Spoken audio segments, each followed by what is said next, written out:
اسلام میں لونڈیوں کے بارے میں کیا احکامات ہیں؟ کیونکہ اکثر ایتھیسٹ لوگ اسلام کو اس وجہ سے تنقید کا نشانہ بناتے ہیں۔ اسلام میں لونڈی کا تصور یہ ہے کہ پہلے زمانے میں جب جنگ ہوتی تھی تو جب دشمن کے مرد قتل ہو جاتے تھے تو اسلام نے عورت کو قتل کرنے سے منع کیا۔ جو عورتیں گرفتار ہو کے آئی ہیں، اب آپ کے پاس یا تو ایک آپشن ہے کہ ان سب کو کیا کر دیں، قتل کر دیں، یا ایک آپشن آپ کے پاس یہ ہے کہ ان کی شادیاں کرا کے باعزت طور پر ان کو کیا بنا دیں، مسلمانوں کی بولو بھائی بیویاں بنا دیں، یا ایک آپشن یہ کہ ان سب کو کیا کر دیں، ایسے ہی چھوڑ دیں، جاؤ بھائی آزاد ہو تم۔ نہیں یاری بات میرا خیال ہے اگر ان کو قتل کریں تو یہ عورت پر کیا ہے، زیادتی ہے، ظلم ہے۔ اسلام نے جنگ میں عورت کو قتل کرنے سے منع کیا۔ اگر ان کو بیویاں بنائیں تو یہ فطری طور پر کوئی بھی اس کو کے لیے تیار بولو بھائی نہیں ہوگا۔ کیوں نہیں ہوگا؟ دشمن کی شکست خوردہ عورت کو کبھی بھی کوئی شخص بیوی بنانے کے لیے، بیوی پیرالل ہوتی ہے، آپ کے ہم پلہ ہوتی ہے۔ اسلام کوئی ایسا حکم نہیں دیتا جو نیچر کے خلاف ہو۔ آپ نے دشمن کو سے لڑائی کی، وہ آپ کے خون کے پیاسے تھے، ان کی عورتیں بھی مرد بھی، عورتیں بھی تو ان کے ساتھ لڑتی ہیں نا، یا اپنے شوہروں کو، اپنے جو مردوں کو اپریشیٹ کر رہی تھی۔ آپ نے زور اور طاقت سے اس دشمن کی پر قبضہ کیا، اب ان کی عورتوں کو اتنی عزت ہے کہ اپنی بیوی بنا لیں، یہ عملی طور پر ممکن نہیں ہے۔ سمجھ میں نہیں آ رہی بات میرا خیال۔ اور تیسرے آپشن کیا ہے کہ ان کو ایسے ہی آزاد چھوڑ دیا جائے۔ آزاد چھوڑیں گے تو ان کی کفالت کون کرے گا؟ وہ زنا کو پیشہ بنائیں گی۔ سمجھ میں نہیں آ رہی؟ دشمن کی مزید اولاد پیدا کریں گی۔ تو اسلام نے درمیان کا راستہ دیا کہ نہ تو ان کو اتنا پروٹوکول دو کہ بیوی بناؤ، بنانا چاہو تو اجازت دے دی، لازم قرار۔ صحابہ میں بہت سے ایسے جنہوں نے ان لونڈیوں کو آزاد کر کے بیوی بنایا۔ خود نبی صلی اللہ علیہ وسلم کی زوجہ حضرت صفیہ، وہ غلام تھی، باندی تھی، ان کو آزاد کروا کے آپ نے ان سے باقاعدہ نکاح کیا ہے۔ نہیں یاری بات نہیں، اجازت دے دی کہ بیوی بھی بنا سکتے ہو، لیکن واجب قرار نہیں دیا، کیونکہ مینٹلی اس کے لیے کوئی بھی فاتح قوم تیار نہیں ہوتی۔ تو درمیان کا راستہ دے دیا کہ ان کو باندی بنا دیا جائے۔ کیا مطلب کہ تمہاری خدمت گزار ہوں گی۔ اب یہ عملی طور پر ممکن نہیں ہے کہ ایک لڑکی کو، ایک خاتون کو، عورت کو آپ کے حوالے کیا جائے، آپ کا خادم بنا دیا جائے، اور پھر یہ بھی کہہ دیا کہ سارا نان نفقہ کس کے ذمے ہے۔ یعنی ریاست نے ان عورتوں کی ذمہ داری اپنے کندھوں پہ ڈالنے کے بجائے مجاہدین پر، ارے بولتے کیوں نہیں، تقسیم کر دی۔ ریاست اپنے ذمہ اگر ان کا نان نفقہ ڈالتی تو ریاست کو ان سے کوئی فائدہ نہیں تھا۔ اور ان عورتوں میں بھی تو سیکچوئل ڈیزائرز ہوتی ہیں۔ اب دیکھو کشمیر میں جب زلزلہ آیا، بالاکوٹ میں کئی ٹرسٹ بن گئے، میں اس وقت چیخ رہا تھا، حالانکہ میں بہت چھوٹا تھا اس وقت عمر میں چیخ رہا تھا کہ اس وقت مہم چلاؤ، یہ عورتیں جن کے مرد قتل ہو گئے یا بیچارے شہید ہو گئے ہیں زلزلے میں، ان کی شادی کا کوئی انتظام۔ سب سے بہتر عورت کی کفالت کا طریقہ کیا ہوتا ہے؟ کسی مرد کے حوالے کر دی جائے اور اس مرد پر اس کی ذمہ داری ڈال دی جائے، اور اس مرد کے بھی مفاد اس سے وابستہ کر دیا جائے۔ لیکن ہمارے ان چیزوں پہ کوئی بات بھی کرے تو کیا ہوتا ہے، اس کو بیوقوف سمجھتے ہیں لوگ۔ عیدی سینٹر حل تھوڑی ہے ان مسائل کا۔ تو اسلام نے یہ نہیں کہا کہ ریاست ان کی ذمہ داری اٹھائے گی، اسلام نے کیا کیا، وہ مجاہدین پر اس کو تقسیم کر دیا اور باندی بنا دیا کہ تم اس کے مالک ہو، سمجھ رہے؟ اور اس مالک ہونے کا تم کیا فائدہ اٹھاؤ گے کہ یہ تمہاری خدمت کرے گی، اور یہ کیا فائدہ اٹھائے گی کہ اس کی ساری زندگی ذمہ داری بولو بھائی نان نفقہ کس کے کندھوں پر ہے، تمہارے کندھوں پر۔ تو اس سے بہتر صورت ممکن سوٹیبل کوئی صورت ہو ہی نہیں سکتی تھی۔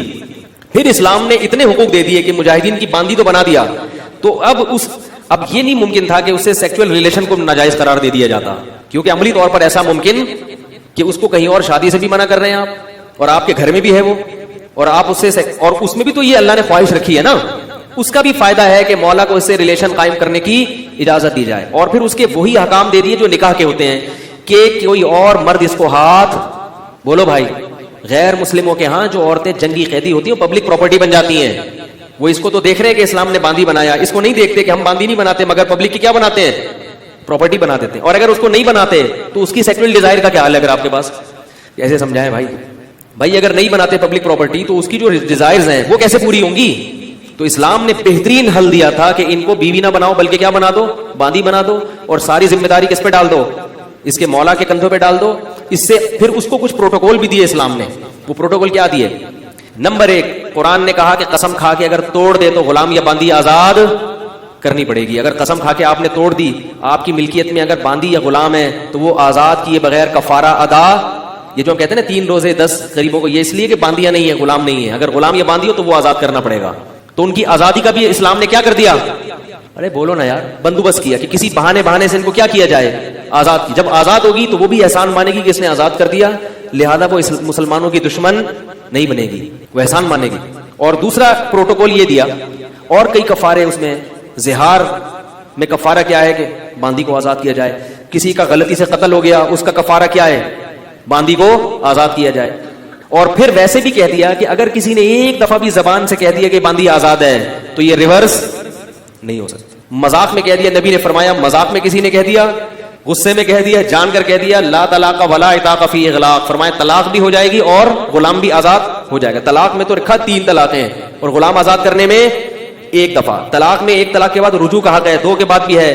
غلام اور باندی میں رجوع کا حق نہیں. آ رہی بات. تبھی غیر مسلموں میں جنہوں نے اسلام کا وسیع مطالعہ کیا ہے وہ کہتے ہیں اسلام نے غلامی کو ختم کیا ہے, اسلام نے غلامی کو پروموٹ. اس زمانے میں سب غلام بنائے کرتے تھے, اسلام واحد مذہب ہے جس نے غلامی سے آہستہ آہستہ انسانیت کو آزاد کیا ہے. ایسے قوانین بنا دیے. اور پھر ایک پروٹوکول باندی کو یہ دیا کہ اگر مولا کی اس سے اولاد ہو گئی تو اب اس باندی کو فروخت نہیں کیا جا سکتا. مولا کے مرنے کے بعد یہ باندی, بولو بھائی, آزاد ہو جائے گی. نہیں یاری بات. اگر اس سے اولاد ہو گئی آپ کے تو اب یہ باندی بالآخر آزاد ہو جائے گی. یہ پروٹوکول دے دیا اس کو. اور ایک عقد مکاتبت کی ترغیب دے دی قرآن نے کہ غلام یا باندی سے یہ عقد کیا جائے گا کہ اگر تم نے اتنے پیسے کما کے مجھے دے دیے تو تم کیا ہو, آزاد ہو. اور پھر حکم دیا مسلمانوں کو کہ جو غلام اپنے مولا کے ساتھ یہ ایگریمنٹ کر لے اس کے ساتھ کیا کرو, تعاون کرو. اس کو زکات کا پیسہ بھی دیا جائے گا, اس کے ساتھ تعاون کیا جائے گا تاکہ یہ مولا کو اتنے پیسے دے کے اپنی کیا کرے. نہیں یاری بات, میرے خیال جان چھڑائے. صحیح ہے. یہ پروٹوکول غیر مسلموں کے ہاں نہیں ہے. تو بس ایسے ہی دیکھتے ہیں اسلام میں باندیاں بھی ہیں, لونڈیاں بھی ہیں, غلام وہ بھی ہیں. تو ہیں جن تفصیلات کے ساتھ ہیں وہ تفصیلات, اس سے اس زمانے کے شکست خوردہ قوموں کو عزت ملی ہے. پھر مسلمانوں میں جو باندیاں بڑے بڑے عہدوں پر فائز, یعنی علم کے لحاظ سے بڑے بڑے مقام پر فائز ہوئی ہیں, کیونکہ جب آپ کو پتا ہوتا ہے میری ہے تو پھر اس کی وجہ سے آپ کی عزت ہے. آپ کو پتا ہے یہ غلام میرا ہے, جتنا پڑھا لکھا ہوگا عزت کس کی ہوگی, میری. اس لیے مسلمانوں نے اپنے غلاموں کو پڑھایا لکھایا, تعلیم دلائی تاکہ ہماری عزت ہو معاشرے میں.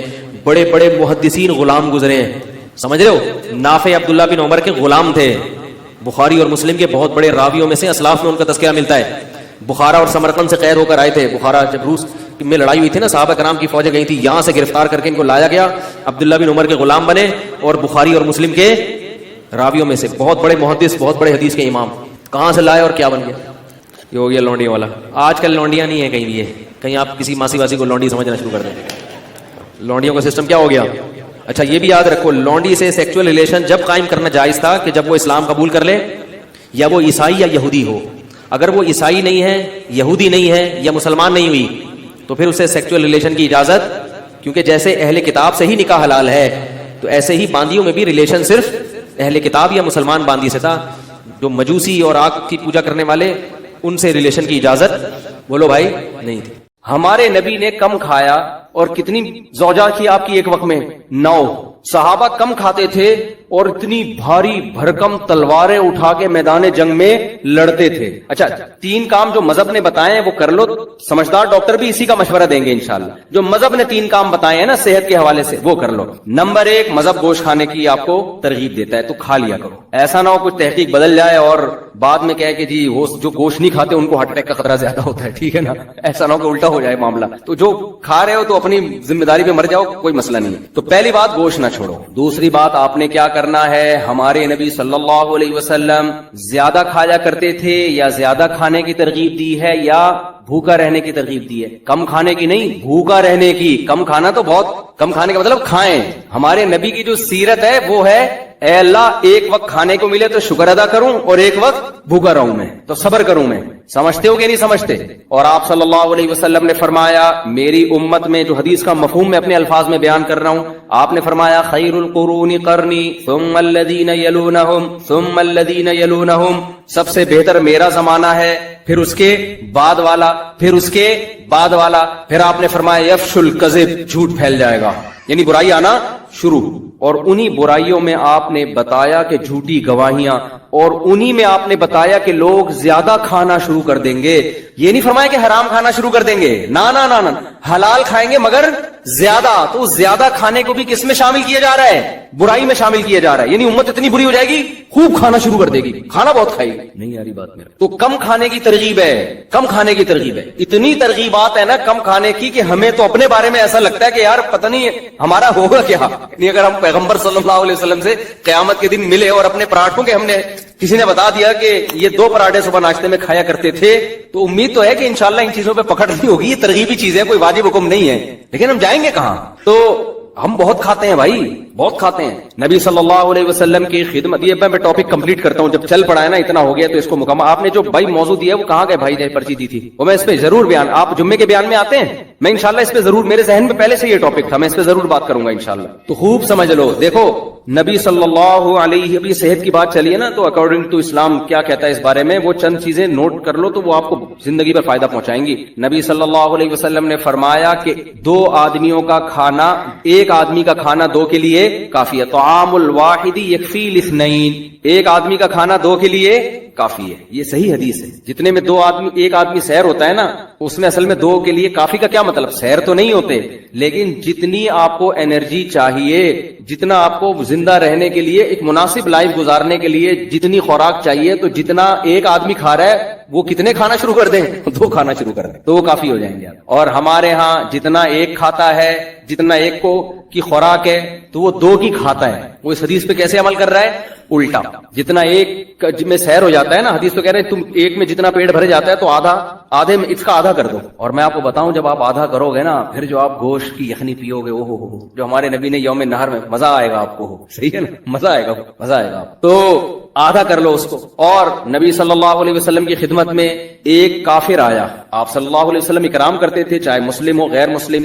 آپ صلی اللہ علیہ وسلم نے اس کو دودھ پلایا. ہمارے یہاں دودھ پیا جاتا ہے ناشتہ کرنے کے بعد, 2 پراٹھے کھانے کے بعد, پھر آپ 1 گلاس دودھ پیتے ہیں اور کہتے ہیں کہ کیلشیم ملے گا, فیٹ ملے گا. کچھ بھی نہیں ملے گا اس سے, ٹھیک ہے, اس کے کھانچے کہیں ہے ہی نہیں جہاں جا کے یہ فٹ. ہم جو نبی کی سیرت میں دودھ دیکھتے ہیں نا, اس میں 2 چیزیں نظر آتی ہیں ہمیں. ایک تو شدید بھوک میں, بھوک مٹانے کے لیے دودھ پیا گیا ہے, یعنی دودھ ایز اے کھانا استعمال کیا گیا ہے. ہمارے ہاں دودھ کو کھانا بولتے ہی نہیں ہے. دودھ جب شدید بھوک لگ رہی ہوگی نا, تو پہلے خوب بریانی اور نہاری طبیعت سے پھوڑنے پھاڑنے کے بعد پھر کہیں گے, کیونکہ حکیم صاحب نے کہا کہ رات کو دودھ پی کے سونا چاہیے, لہذا پھر دودھ پی کے سو کے ایک دن دھماکے کے ساتھ پھٹپٹا کے ہلاک ہو جائے گا.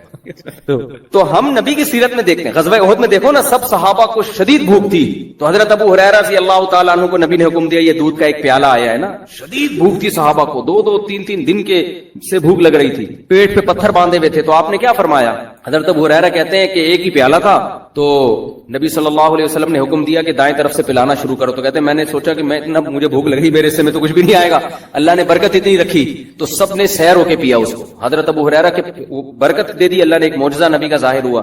حضرت ابو ہریرہ نے پیا, کہتے ہیں اور پیو اور پیو, سیر ہو گئے حضرت ابو ہریرہ رضی اللہ تعالیٰ. اس طرح کی اور بہت ساری ہمیں مثالیں ملتی ہیں کہ شدید بھوک میں, بھوک کس سے مٹائی ہے, دودھ سے. پھر دودھ جزو بدن بنتا ہے اور ایسا ٹھا کر کے جا کے باڈی کو لگتا ہے نا. تو 2 چیزیں نبی نے بھوک میں استعمال کیا, دوسری چیز تازہ دودھ استعمال کیا آپ صلی اللہ علیہ وسلم نے, بوائل دودھ نہیں استعمال کیا, یعنی جہاں تک ہمارے معلومات ہے تازہ دودھ. اب میرے یہ کلپ چلایا گیا, کسی نے کہا دیکھو لوگوں کو کچا دودھ پینے کا مشورہ دے رہا ہے جراثیم والا, تو دودھ کچا جب پیو جو فوراً نکالو اور فوراً پی جاؤ. اگر رکھ لیا تو پھر کچے کا نہیں, ہم بھی کہتے ہیں بھائی وہ تو ڈاکٹر لوگ بولتے ہیں اس میں. اور پھر خاص طور پہ جو گوالا تو کچا بھی پلا رہا ہے نا, تو اس میں گوالا بھی تو پلا دے رہا ہے نا دودھ. تو بھینس جتنا دے رہی ہے اس میں گوالا کا بھی اتنا اپنا خون پسینہ شامل ہے, گوبر کی چھینٹیں اور پتہ نہیں کیا کہ اس کو تو لازمی اپنی گائے ہو, اپنی بکری ہو, اور تمیز سے تھن دھو کے تمیز سے نکالا ہو تو وہ کچا ہی بہترین ہے. وہ آپ میرے مشورے پہ پی کے دیکھیں, آپ کو بوائل میں اور کچے میں زمین آسمان کا فرق لگے. آپ ایسے ٹماٹر ہونا شروع ہو جاؤ گے, پیٹ بہت اچھا ہو جاتا ہے, بہت سارے فائدے ہوتے ہیں. تو ہمارے نبی نے ہمیشہ دودھ حلب الشاتا, دودھ نکالا اور دودھ پیا, کچا پیا ہے. تو یہ 2 چیزیں. خیر, تو میں اس کر رہا تھا کہ ایک کچھ لوگ آئے آپ صلی اللہ علیہ وسلم کی خدمت میں, تو ان میں غیر مسلم بھی تھا, تو آپ نے اس کا اکرام کس سے کیا, بھوک لگ رہی تھی سب کو, تو آپ نے دودھ پلایا. انہوں نے 7 پیالے دودھ پیے ہیں اس غیر مسلم نے. پہلے کے پیالے بھی بڑے بڑے ہوتے تھے, ایک پیالہ آپ نے فرمایا اور اس نے کہا اور, دوسرا آپ نے فرمایا اور اس نے کہا اور, 7 پیالے پی گیا. 8ویں پہ اس نے کہا بس میرا پیٹ بھر گیا, سیر ہو گیا, چلا گیا, مسلمان ہو گیا. وہ نبی کے بچوں کی خاطر مجبوری میں حلال ہے. شاید ان کا مطلب یہ ہے کہ کسی خاتون کو 3 طلاقیں ہوئیں اور وہ اپنے پہلے شوہر کے پاس آنا چاہتی ہے کیونکہ بچے باپ سے تاکہ محروم نہ ہو جائیں. تو اس کے لیے وہ حلالہ کرنا چاہتی ہے. یہ مسئلہ چونکہ بڑا حساس ہے اور اس کو افراط و تفرید بہت ہے اس میں، تو اس لیے میں تھوڑا سا اس کو ذرا ڈیٹیل میں بیان کرتا ہوں. دیکھیے قرآن مجید نے 3 طلاقوں کے بعد پابندی لگائی ہے صاف لفظوں میں کہ مرد اپنی زوجہ سے رجوع نہیں کر سکتا حتی تنکح زوجا غیرہ، جب تک کہ وہ عورت کسی دوسرے مرد سے نکاح نہیں کر لیتی. اور حدیث میں آتا ہے کہ صرف نکاح کر لینا کافی نہیں ہے، ہم بستری کرنا بھی ضروری ہے. بخاری مسلم کی صحیح روایت ہے. یہ ایک حلالے کا ایک ہے حکم جو قرآن مجید نے بتایا ہے، اور اس کا مقصد تھا مرد کو سزا دینا، 3 طلاقوں کا دروازہ روکنا تاکہ لوگ 3 طلاقیں نہ دیں تو سوچ سمجھ کے دیں، وقفے سے دیں. تو اب کیا ہوتا ہے کہ لوگ جلد بازی میں دھڑا دھڑ طلاقیں نکال دیتے ہیں، جو کہ ناجائز ہے. قرآن نے اس کو حرام اور ناجائز قرار دیا، اور حرام بھی اس لیے قرار دیا کہ تینوں واقع ہو جاتی ہیں. بعض لوگ کہتے ہیں حرام ہے لہذا واقع نہیں ہوتی، تو سوال یہ پیدا ہوتا ہے نا کہ جب واقع نہیں ہوتی تو حرام کیوں ہے؟ پھر یہ تو ایک بیکار الفاظ ہو گئے، زبان سے ہوا میں تحلیل ہو گئے. اسی لیے ناجائز کہا ہے کہ اللہ تعالیٰ نے کہا قرآن مجید میں ارشاد ہے کہ لا تدری لعل اللہ یحدث بعد ذلک امرا، شاید اللہ رجوع کی کوئی صورت پیدا کر دے، اس لیے حکم دیا کہ متفرق طہروں میں 3 طلاقیں دیا، اگر طلاقیں دیا کرو تو عدت کے میں تقسیم کر کے دو. اس طرح قرآن میں آتا ہے ومن یتعدى حدود اللہ ومن یتعدى حدود اللہ فقد ظلم نفسہ. طلاق کے بارے میں اللہ نے فرمایا کہ جو اپنے اوپر ظلم کرتا ہے، جو اللہ کی حدود کو توڑتا ہے تو ظلم کرتا ہے. اس کی تفسیر میں عبداللہ بن عباس اور دیگر حضرات سے یہی منقول ہے کہ جس نے غیر شرعی طریقے سے طلاق دے دی تو اس نے اپنے اوپر ظلم کیا. تو مرد جب اکٹھی 3 طلاقیں دے گا تو اس نے اپنے اوپر ظلم کیا ہے. ظلم کیوں کیا؟ کہ اس نے رجوع کا دروازہ اپنے لیے بند کر دیا. اب وہ پچھتائے گا لیکن اس کو حاصل کچھ بھی نہیں ہوگا. اب ہو یہ رہا ہے کہ زمانے جاہلیت میں تو 3 کے بعد بھی رجوع کا حق تھا. اسلام نے کہا کہ 3 کے بعد رجوع کا حق نہیں ہے.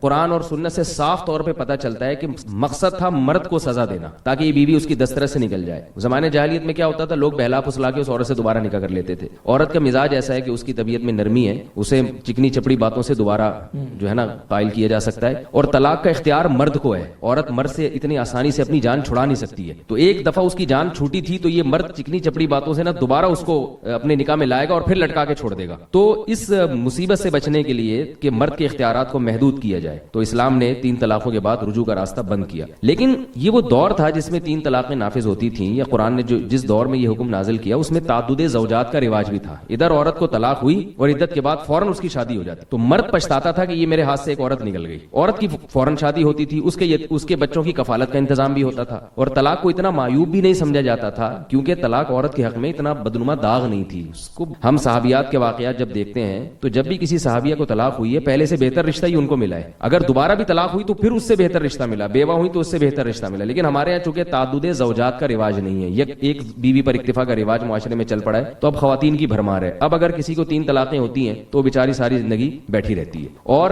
طلاق چونکہ عورت کے حق میں ایک بدنما داغ سمجھا گیا ہے، لہذا طلاق کے بعد آپس کے اختلافات بہت شروع ہو جاتے ہیں. تو بچوں میں چھینا جھپٹی شروع ہوتی ہے، جبکہ شریعت نے بچوں کے بارے میں قاعدہ ضابطہ بیان کر دیا کہ بچے جب تک بچے ہیں ماں کے پاس رہیں گے، اور 7 سال کی عمر میں وہ باپ کی کسٹڈی میں آئیں گے. جب ماں کے پاس رہیں گے تو باپ اس سے ملے گا، اور جب باپ کے پاس رہیں گے تو ماں سے ملنے پر کوئی پابندی نہیں لگا سکتا. لیکن اب جھگڑے اتنے ہوتے ہیں کہ کھینچا تانی ہوتی ہے. باپ کے پاس چلے گئے تو ماں سے ہمیشہ کے لیے محروم، ماں کے پاس چلے گئے تو باپ سے ہمیشہ کے لیے محروم. تو یہ میں اس لیے اتنی لمبی تقریر کر رہا ہوں کہ طلاق کے ثلاث کا جو فلسفہ ہے شریعت کا، اس میں بہت سے لوگ مرتد ہو جاتے ہیں، ایمان سے ہاتھ دھو بیٹھتے ہیں، بعض اپنا مسلک تبدیل کر لیتے ہیں. وہ اس لیے کر لیتے ہیں کہ معاشرے میں ہم اسلام کے جب کسی ایک حکم کو فالو کر رہے ہیں دوسرے حکم کو فالو نہیں کر رہے. یعنی ہم طلاق کے حکام تو اسلام سے لے رہے ہیں اور ایک بیوی پر اکتفا والا نظام وہ ہندوؤں سے لے رہے ہیں، تو بھائی باقی بھی سسٹم آپ ہندوؤں سے لیں نا. یعنی ایڈجسٹ نہیں ہو سکتا. اسلام نے جس حساب سے طلاق کے حکام دیے ہیں اس حساب سے پھر نکاح کے بھی حکام دیے ہیں. تو یہ پوری چیزیں ہمیں اسلام سے لینی پڑیں گی. تو معاشرے میں سدھار کا یہی طریقہ ہے کہ ہم مکمل اسلام کو فالو کریں ہر چیز میں، تاکہ عورت کی ڈیمانڈ بڑھ جائے گی. جب ایک آدمی ایک سے زیادہ بیویاں رکھے گا تو عورت کی ویلیو بڑھے گی، ڈیمانڈ بڑھے گی تو طلاق کا ریشو خود بخود کم ہوگا. اور اگر طلاق دی بھی جائے گی تو عورت کو نقصان نہیں ہوگا. جو 3 طلاقیں دے گا نا مرد، اس کے لیے دوبارہ بیوی کو تلاش کرنا بہت مشکل ہو جائے گا. عورت کے لیے مشکل نہیں ہوگی، اس کے تو 10 لوگ انتظار میں بیٹھے ہوں گے اور رشتے بھیجیں گے اس کے لیے. لیکن جس کے ہاتھ سے سونے کی چڑیا نکل گئی ہے اس کے لیے عورت کا حصول بہت مشکل ہو جائے گا. تو یہ پوری بات پہلے ذہن میں رکھنی چاہیے کہ اسلام میں حلالے کا کنسپٹ ہے کیا، اسلام نے حلالے کا کیوں کہا ہے. یہ پوری بات لوگوں کے ذہن میں نہیں ہوتی تو لوگوں کو اسلام پر بھی اعتراضات ہوتے ہیں کہ کیسا اللہ نے حکم دے دیا کہ مرد دے 3 طلاقیں اور نقصان ہو عورت کو، حلالے وہ کرتی پھرے. تو عورت کو نقصان نہیں، مرد کو نقصان دینے کے لیے، مرد کے اختیارات ختم کرنے کے لیے. اب جو عورت کو نقصان ہو رہا ہے وہ اسلام کے حکم کی خرابی کی وجہ سے نہیں ہے، وہ ہمارے معاشرے کی خرابی ہے. وہ خرابی کیا ہے؟ ہم نے اسلام کو مکمل فالو نہیں کیا. آدھا اسلام لے رہے ہیں، آدھا ہندوؤں والا سسٹم لے رہے ہیں. تو اب جو حلالے کی جو سیٹ اپ ہے نا، اس سے عورت کو نقصان ہو رہا ہے، وہ اس وجہ سے ہو رہا ہے. اب میں اس کی پوری حیثیت بیان کرتا ہوں کہ دیکھیے حلالے کے بارے میں بعض لوگ تو اس کو پرلے درجے کی بغیرتی کہتے ہیں، اور بعض لوگوں کے ہاں باقاعدہ ایگریمنٹ کر کے کے حلالے کیے جا رہے ہیں. بعض سنا ہے کہ اس کام کے لیے باقاعدہ بیٹھے ہوئے ہوتے ہیں کہ جس نے بھی حلالہ کروانا ہے. یہ بے شرمی بے غیرتی کی بات ہے, مجھے کہتے ہوئے بھی اچھا نہیں لگ رہا, اور وہ اس کے لیے جناب وہ اشتہارات بھی دیتے ہیں. تو یہ دونوں انتہائیں ہیں جو بالکل غلط ہیں.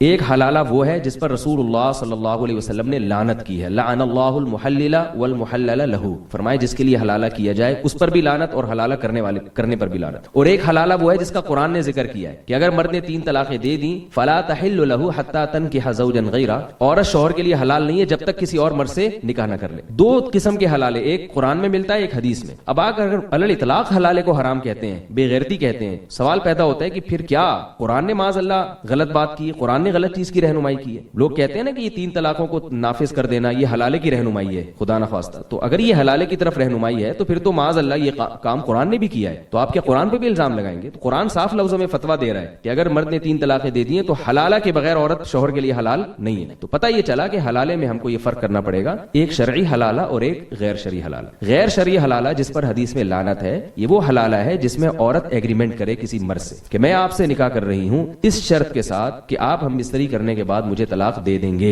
یہ وہ حلالہ ہے جس پر رسول اللہ صلی اللہ علیہ وسلم نے لعنت فرمائی. اور ایک حلالہ جس کا قرآن نے ذکر کیا, یہ وہ حلالہ ہے جس میں ایگریمنٹ کے بغیر نکاح ہوتا ہے. اگر عورت کسی مرد سے نکاح کرتی ہے, پہلے سے کوئی ایگریمنٹ نہیں ہے, اور نکاح کے بعد وہ یہ سمجھتی ہے کہ میرے لیے پہلا والا شوہر زیادہ مناسب تھا, میں اس کے پاس جانا چاہتی ہوں, تو اس کے لیے دوسرے شوہر سے طلاق مانگنے میں کوئی حرج نہیں ہے. اس کے ناجائز ہونے کی کوئی دلیل نہیں ہمارے پاس.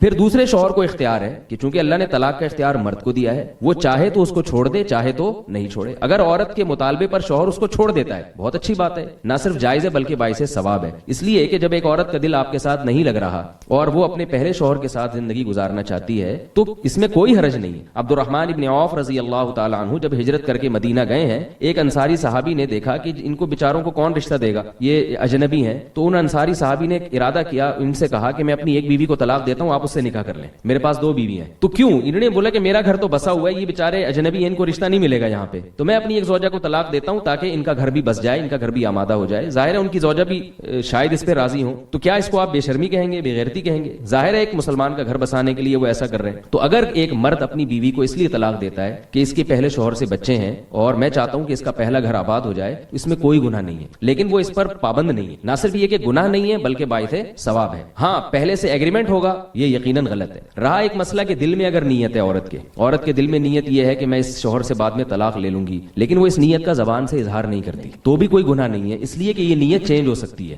عورت کو کوئی اس نیت پر عمل کرنا واجب نہیں ہے. ہاں مرد نے اگر طلاق نہیں دی دوسرے شوہر نے, پھر بھی عورت اس کو فورس کرتی رہے کہ نہیں مجھے طلاق دو, اور اس کا جو ہے نا یہ پھر گناہ کی بات ہے. اس لیے کہ جب دوسرے شوہر کی نکاح میں آپ آ گئی ہیں تو اب آپ کو اس کو شوہر سمجھ کے زندگی گزارنی ہے. اگر آپ کے مطالبے پر اس نے چھوڑ دیا تو ٹھیک ہے, نہیں چھوڑتا تو آپ اسی کے ساتھ زندگی گزاریں. پھر پہلے شوہر کی یادیں دل میں رکھ کے رکھنا یہ غلط ہے. ایک آخری بات, کیونکہ میں نے بتایا بہت حساس ٹاپک ہے اور اس میں بہت مس گائیڈ کیا جا رہا ہے لوگوں کو. بعض لوگ اس دوسری قسم کے حلالے کو بھی غیرت کے خلاف سمجھتے ہیں, یعنی جو جائز حلالہ ہے جس میں باقاعدہ پہلے سے ایگریمنٹ نہ ہو, اس کو بھی سمجھتے ہیں کہ غیرت کے خلاف ہے. اور وہ ایک صاحب مجھے کہنے لگے کہ بھائی ایک عورت ہے, اس کو دوسرے مرد کی بستر کی زینت بنے, پھر وہ گھوم کے, یعنی ایک آدمی کی بیوی ہو وہ کسی اور مرد کے بستر کی زینت بنے, پھر وہ پہلے مرد کے, یہ تو بغیرتی ہے. میں نے ان سے عرض کیا, جو میں JTR میڈیا کے حوالے سے بتانا چاہتا ہوں لوگوں کو بھی ایک بات ہے تاکہ صحیح اور غلط میں جو ہے نا ہم جو شریعت نے جس کو صحیح کہا ہے وہ صحیح ہے. دیکھیے جب ایک آدمی نے اپنی بیوی کو 3 طلاقیں دی اور عدت بھی ختم ہو گئی اس کی, تو اب یہ اس کی بیوی نہیں ہے, اب یہ جس کے چاہے نکاح میں جائے, اس کو غیرت کے خلاف سمجھنا بے وقوفی ہے. کیا طلاق یافتہ عورت عدت کے بعد کسی مرد سے نکاح نہیں کر سکتی؟ پھر اس کو یہ کہنا کہ کسی اور کی بیوی تھی جو کسی اور کے نکاح میں جائے گی, کسی اور کی بیوی تھی نا, اب تھوڑی ہے. زید نے مثال کے طور پر اپنی بیوی کو طلاق دی اور عدت بھی پوری ہو گئی, اس نکاح کے سارے اثرات ختم ہو گئے. اب وہ زید کی جو سابقہ بیوی تھی جو اب نہیں ہے, وہ بکر سے بھی نکاح کر سکتی ہے, عامر سے بھی نکاح کر سکتی ہے, ساری دنیا کے جتنے بھی مسلمان مرد ہیں کسی سے بھی کر سکتی ہے. اب ان سینکڑوں میں وہ بکر کا سلیکشن کر کے بکر سے نکاح کر لے, تو یہ کیا غیرت کے خلاف کیا اس نے؟ پھر بکر نے اگر اس کو اپنی خوشی سے اپنی رغبت سے طلاق دے دی اور بکر سے بھی اس کا رشتہ ختم ہو گیا اور عدت بھی پوری ہو گئی, اب وہ ساری دنیا کے جتنے بھی مسلمان مرد ہیں ان سے بھی نکاح کر سکتی ہے اور اپنے پرانے والے شوہر سے بھی نکاح کر سکتی ہے. اب اس کو یہ کہنا کہ بکر کی بیوی زید سے نکاح کر رہی ہے, یہ غلط ہے. بیوی تھی اب وہ نہیں ہے. جہاں اتنے سارے مردوں سے نکاح ہو سکتا ہے اس کا اپنے پہلے شوہر سے بھی نکاح ہو سکتا ہے, تو اس میں کون سا اسٹیپ ہے جہاں غیرت کے خلاف کوئی کام ہو رہا ہے؟ تو خام ایک چیز کو جو ہے میڈیا پہ ہوا بنا کے پیش کیا جاتا ہے. اور حقیقت یہ ہے نا کہ نبی صلی اللہ علیہ وسلم نے ارشاد فرمایا کہ قرب قیامت میں ان اللہ لا يقبض العلم انتزاعا من صدور العلماء ولكن يقبض العلماء، اللہ تعالیٰ قیامت میں جو علم اٹھائیں گے نا تو لوگوں کے سینوں سے نہیں علم چھیننا شروع کر دیں گے، علماء کو اٹھانا شروع کر لیں گے. اس کا نتیجہ کیا ہوگا کہ فَإِذَا لَمْ يَبْقَ عَالِمٌ اتَّخَذَ النَّاسُ جُهَالًا رُؤُوسًا، جب علماء ختم ہوں گے تو لوگ جاہلوں کو اپنا رئیس بنا لیں گے. فَضَلُّوا وَأَضَلُّوا فَأَفْتَوْا بِغَيْرِ عِلْمٍ فَضَلُّوا وَأَضَلُّوا، وہ علم کے بغیر فتوے دیں گے، کوئی بقرات بن کے اور کوئی جناب افلاطون بن کے اور پتہ نہیں کیا کیا منطقی باتیں کر کے، علم ہے نہیں، علم میں پختگی نہیں ہے، گہرائی نہیں ہے. تو وہ نبی صلی اللہ علیہ وسلم نے فرمایا کہ وہ لوگوں کے رئیس بن کے پھر فتوے دیں گے. فضلوا واضلوا، خود بھی گمراہ ہوں گے اور دوسروں کو بھی گمراہ کریں گے. تو اس لیے یہ حلالے کا جو لفظ جس طرح سے میڈیا پہ اس کو اچھالا جا رہا ہے اور اس میں جو اس کو لفظ کو بدنام کیا جا رہا ہے، اس میں اعتدال کی راہ ضروری ہے. کون سی چیز غیرت کے خلاف ہے اور کون سی غیرت کے عین موافق ہے، اس میں ایک باریک لائن ہے، اس لائن میں فرق کرنا ضروری ہے. اللہ تعالیٰ ہمیں سمجھنے کی توفیق.